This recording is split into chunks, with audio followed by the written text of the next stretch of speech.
you're privileged, right? You're a corporate executive, you're this, you're that, and the fiat system caters to you.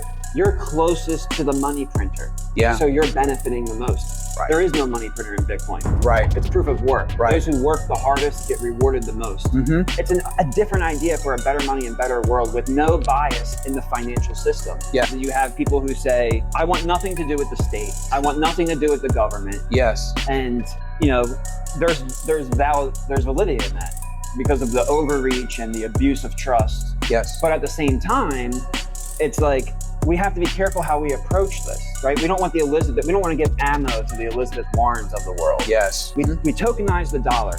What comes next is tokenized debt. But here's the kicker. We don't just want to tokenize treasuries like Larry Fink is doing. Yeah. We want to integrate Bitcoin into the debt product itself. Just like the dollar hasn't been upgraded in 100 years, debt has not been upgraded in 100 years. Okay. This is where we get to that light of the tunnel. We can't lower rates, we can't raise rates. What the hell do we do? Yes. You integrate Bitcoin into your debt. Imagine this, the US government prints more money. The price of Bitcoin goes up.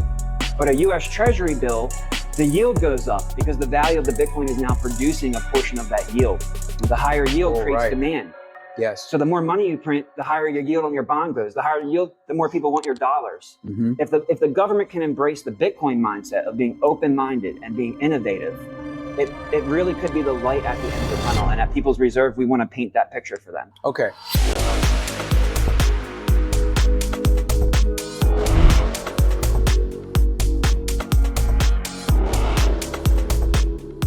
We're live here in Miami on a beautiful Saturday, and I'm honored to be hanging out with CJ Konstantinos, of course, and he is just cooling down off of a great panel that you led.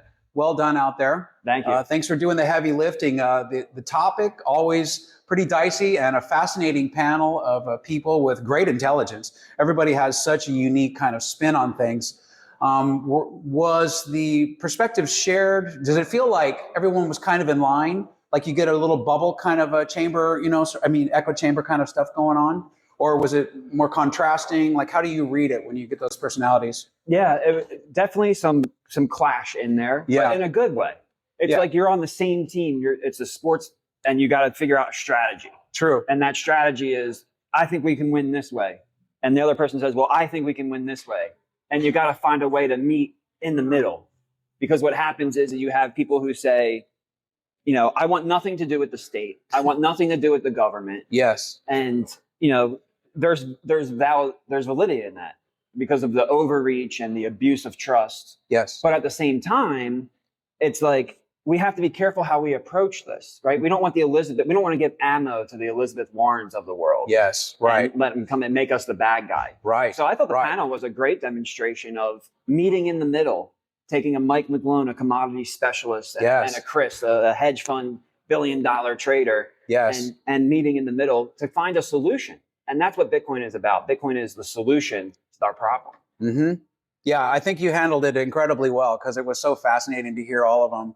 And having talked sort of offline with them, they're so deep into these fascinating things, product like conversations that I just never grew up with. I wasn't trained to understand that. I didn't follow the language. I was an engineer person, from education or whatever, in a previous life, a pre-Bitcoin life. So some of it's kind of new to me. And there's plenty of times, honestly, like following you, I'm trying to make sure I'm looking things up or trying to figure out what on earth are you referencing and stuff. And yet you found a very clever way of kind of presenting it, making it approachable. You don't make me feel like, well, not me, I'll just take responsibility for me, right?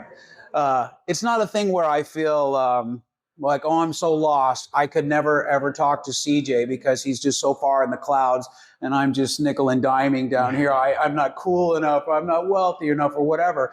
And I was afraid of that when I first met John and when I first met Chris and Mike. And I just had this, I didn't understand the aura of it or something. Or maybe I had given away too much. What's the word for that? It's like I gave away some power or something. I didn't think I was worthy or I didn't have the right understanding. So I kind of stayed away from it. That's one of my favorite things about Bitcoin. It doesn't give a shit who you are. That's where I was going with this. Yeah. That's my favorite thing about it. Yeah. I don't care if you've been stacking for a decade.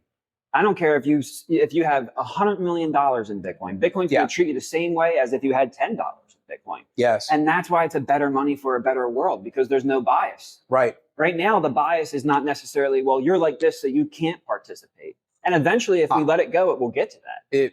Right. But it's more like, well, you're privileged, right? You're a corporate executive. You're this, you're that. And the fiat system caters to you. You're closest to the money printer. Yeah. So you're benefiting the most. Right. There is no money printer in Bitcoin. Right. It's proof of work. Right. Those who work the hardest get rewarded the most. Mm-hmm. It's a different idea for a better money and better world with no bias in the financial system. Yes. That's the real advantage of Bitcoin. Mm-hmm.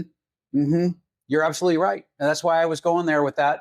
That was a nice layup. Yeah. Or a good meaning, you're right. Like, say I spent some time in academia, pre-Bitcoin, whatever. And that's very much a hierarchical system, whatever it is, whatever, as far as the structure of that. And I had a great time. I had a great life being a professor and doing all that kind of cool stuff. But like at the end of the day, it was like, you stay right there. You only know so much according to whatever the credentials are, et cetera. Don't go out of your lane. I just found it like it wasn't very fulfilling in some ways. And this was many years ago, and I was much more brash, and I probably wasn't fitting in very well. And I ended up kind of walking away to start my own business. But what I noticed about it is that there was never any conversation about, well, what does it mean to really sort of think bigger, be more lively with your life, do something and create something if you see a niche or see a special thing, et cetera, et cetera. Long story. That's, a long time ago. But I was trying to bring it back to why I feel more inspired being around you and this whole conversation, because it suddenly reminds me of like, oh yeah, I still got living to do. And you asked me yesterday, I would have said, I'm ready to retire. I got nothing to do. I'm happy just kicking back doing zero all the time, slacking, right? Having pizza, learning some history. That is the TradFi trap. I like yes, you're right. Did you see that? I was trained up on that on Twitter. In Ohio State, the commencement speaker. Yes. And they just started booing. I did. That's the closed-mindedness of the fiat system. You're right. She said no before he even said, please take a moment to consider this. No was the immediate answer.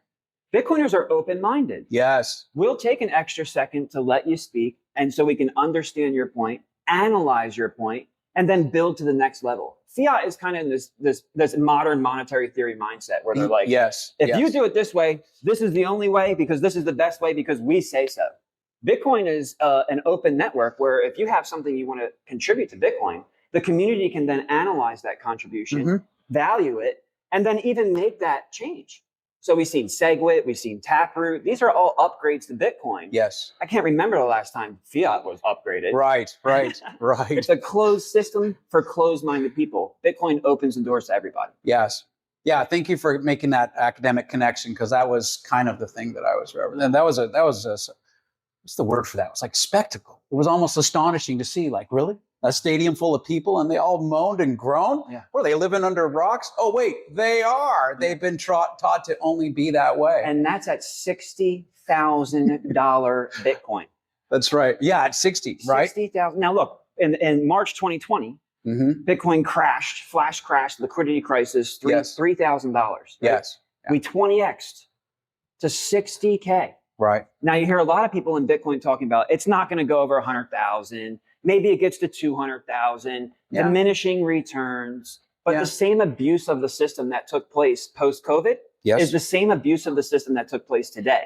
And when this abuse starts to pick up, because we're at the end of that road with interest rates and yield curve, there is nowhere to go. What if Bitcoin 20x's again? Are you ready for that? Are you ready for Bitcoin going from 60 to 1.2 million? Because most people aren't ready for that. Most people don't understand. They think, well, if it goes that high, the market cap is the most bullshit I've ever heard in my life. It's just the amount of coins times the price. Yeah. It has nothing to do with the amount of money that needs to come into the market. What does that do with it? Yes. So you're going to get more and more money coming into this market, increased demand from sovereigns, increased demand from corporates, increased demand from individuals. What we see is the dollar with the biggest base layer of demand diminishing, and Bitcoin, which had no base layer of demand, now becoming a power player in the financial ecosystem of the entire world, that internet economy. Right.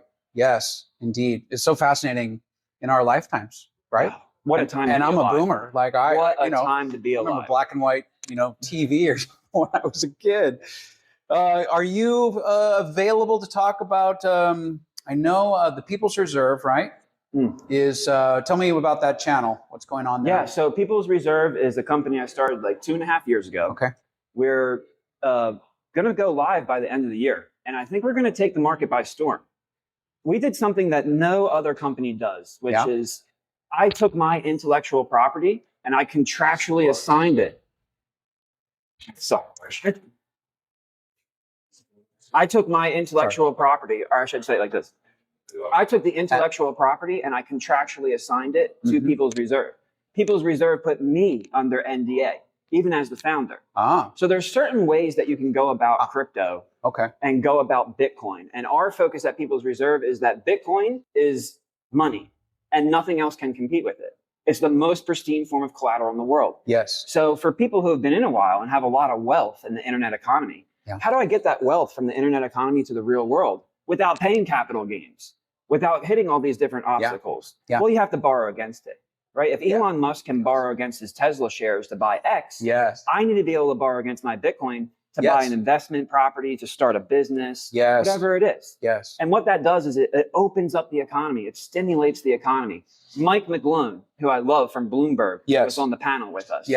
He brought up Jeff Booth's point about deflation. And this is just so important because most people say you need inflation for growth. You don't need inflation for growth because when prices go up, demand goes down. When prices go down, demand goes up. So what do you need? You need Bitcoin. You need prices to go down over time so that demand can go up. That's what stimulates an economy. Is that's part of the old fiat training, right? To trust us. This is good for everybody. That's what we do at People's Reserve. We let go of that closed fiat mindset and embrace the Bitcoin mindset. We open up to new ideas, to innovative products. And for People's Reserve, we want to innovate in the debt space. So the dollar has been tokenized very successfully. We talked about Tether, 125 employees, $4 billion profit. Morgan Stanley has 85,000 employees and barely made just a little bit more money. So where is this going and why? We tokenize the dollar. What comes next is tokenized debt. But here's the kicker. We don't just want to tokenize treasuries like Larry Fink is doing. We want to integrate Bitcoin into the debt product itself. Just like the dollar hasn't been upgraded in 100 years, debt has not been upgraded in 100 years. This is where we get to that light of the tunnel. We can't lower rates. We can't raise rates. What the hell do we do? You integrate Bitcoin into your debt. Imagine this. The US government prints more money. The price of Bitcoin goes up. But a US Treasury bill, the yield goes up because the value of the Bitcoin is now producing a portion of that yield. And the higher yield creates demand. So the more money you print, the higher your yield on your bond goes. The higher yield, the more people want your dollars. If the government can embrace the Bitcoin mindset of being open-minded and being innovative, it really could be the light at the end of the tunnel. And at People's Reserve, we want to paint that picture for them. It's incredible. So look, if I'm, I'm learning and I'm trying to keep up, right, with everything. Like, help me out, like, say, with resources. Like, what kind of, like, background homework can I do so that I understand the gravity of what you're saying? Because you say it, you say it, I'm absorbing it, but I don't always register. So, like, what's my extra work that I need to be doing to stretch my understanding so that I get it? Like, that makes sense to me. Because I'd say the focus is going to be on money versus currency. Because most people, if you talk to them, they don't understand the difference between money versus currency. That's square number one. Square number one is understanding that currency can be money, but not all the time. Right? And money, not all money is currency. So we look at Bitcoin now, and on the first panel, Nico from Simply Bitcoin made a great point. One of the issues we have with Bitcoin right now as a medium of exchange, as a currency, is the velocity of that money. How can I buy a coffee with it? No, because it's going to cost $10 or $100 to settle it on chain. So how do we do it so that it costs fractions of a penny, so that I can do that? So understanding the difference between money versus currency, money being divisible, portable, finite in its supply, currency just being a medium of exchange. That's where I would start. Money versus currency, store of value versus medium of exchange. And your conviction comes through, but pre-Bitcoin, like, where were you? Were you already, educated in this from a traditional point of view? Had you already done the work so that Bitcoin just became more like, the illumination or something of a bigger world than who you were before Bitcoin? Yeah. So before Bitcoin, I was in college. I went for finance. So I got taught all the traditional things. Sure. My orange pill moment was with this guy named Jeff Berwick, calls himself the dollar vigilante. Yeah. And he orange pilled me hard, right? Because I'm like, wait a second, I just paid all this money to learn these things. Yes. And you're telling me the opposite. Yes. And that actually captured my attention. That's what really was like, well, wait a second. Maybe I did get that question right on that test, because you can do this a different way. It doesn't just have to be this way. Right. Right now we come back to that closed-mindedness. So before I had all the financial trading, and then I like to say it like this. I went to the bottom of the rabbit hole. Yeah. I planted some TNT, and then I went deeper. Right. And then I set up some couches and books so everybody can come down and learn with me. Nice. But that was a long process. Yes. Yeah. I agree. My personal journey is sometimes I feel slow. Other times it's a big aha, or, a great light bulb goes off. And usually it happens, obviously, meeting other great people in the community, which brings us, of course, to hanging out at the events, or at least hanging out online. Yeah. And you see the simplicity in one of these products. Let me talk about principal protected capital notes real quick. Oh, that's a really fancy way of just saying Bitcoin bonds. Yeah. Right? Oh, right. So if you are selling a note and you want to raise like $100 million, yeah, and let's say in the traditional sense, you would just buy treasuries. Yeah. And there's no credit risk because the government can print the money. But what becomes the risk is the inflation risk, because you're going to get paid the money, but you don't know what the hell you're going to be able to buy when you get paid the money. True. So therein lies the problem. What's the solution to this? The solution to this is simply, and I mean very simply, integrating Bitcoin into that note. Mm-hmm. Because if you take 80 million out of that 100 million and you buy a UST note that's paying 4% and you issue a 5-year note, yeah, over that 5-year period, that 80 million will turn back into the original 100 million. That's called principal protection. Right. So even if Bitcoin went to zero, you still have 100 million. Yes. So yes, you lost in real terms because you didn't get a little bit of yield. You didn't get that Abraham Lincoln in your pocket for every Benjamin, right? Yes. But you didn't lose any nominal value. So you've eliminated nominal risk. But what's left over is the performance of Bitcoin. Mm-hmm. And the 10-year compounding annual growth rate of Bitcoin is 60%. Cut that in half to 30. Cut it in half again to 15%. Yeah, and you're still doing now better. We can get a note that pays 300% more than a U.S. Treasury with principal protection. Mm-hmm. That is a new debt product that can change the entire landscape for the U.S. government. Is this a product that you've worked on? The way you're speaking of it, I'm fuzzy. We have two products at People's Reserve. Okay. On the debt side of things. Okay. We're also involved in real estate. So we have the self-repaying mortgage. Yeah. So when people I've heard you talk about that. Self-repaying mortgage. Those words aren't supposed to go to. Sign me up, baby. This sounds good. And principal protected capital notes. Bitcoin bonds. Okay. So those are the two main vault products that we'll be bringing to market. We do have other things that we're doing as well, but I can't talk about them yet because I'm still under NDA. So these are the products I'm allowed to talk about. Okay, thank you. Get people excited because it's the answer. And that's what it's funny when you integrate Bitcoin into life. It just becomes it changes who you are. It changes your mindset, changes your incentives. And it can do the same thing for the US government, who is just dead set right now. And they seem kind of dug in. Our children are going to struggle because of what the decisions that these people are making. Yes. And it comes back to education. It comes back to great events like this that you guys are putting on to help the community understand not only how to do this, but why. Why do we do this? For the future of this community, for our children, and for the entire human race. Yes. It all can be changed because the source of the problem is money. And if you can move to sound money and take out the corruption from money, it's almost, I think there's things that if we could sit here all day and talk about it, there's still going to be something that becomes better because of getting back to sound money. And Bitcoin is how we do that. Well, I appreciate you so much. You want to throw out a little shout out and make a nice reminder how people can find you or find you online, or that new book you're working on? Yeah. I've been asked, someone told me, you should write a book. I said, I can't be the first that would have said that. I don't have time. That's the thing. I got a family at 3 at home. So I value my family time a lot. Yes. And I already sacrifice a lot. So that's why I'm mainly, you won't find me on LinkedIn. Although I did create a LinkedIn profile, but mainly on Twitter. That's where I am. And that's why I don't schedule things. I'm just like, you know what? My kids are not crawling all over me right now. Let me just get a little quick idea out there. Let me take a picture by the bull and get it posted. But Twitter is the best place to follow me, at CJ Konstantinos. Okay. And I'll do my best to keep helping people understand, simplifying some of these more complex debt products and just telling you, here's the why, here's the how, and then the last part of it is when. And that's the most exciting part. By the end of the year, these products are going to be live. Oh, really? Wow. Well, we're certainly looking forward to that. Hopefully we can get you back on to have a chat. Absolutely. About these things and unveil it with us. Thanks, CJ. Pleasure. And thank you for all you do for the community. Thank you.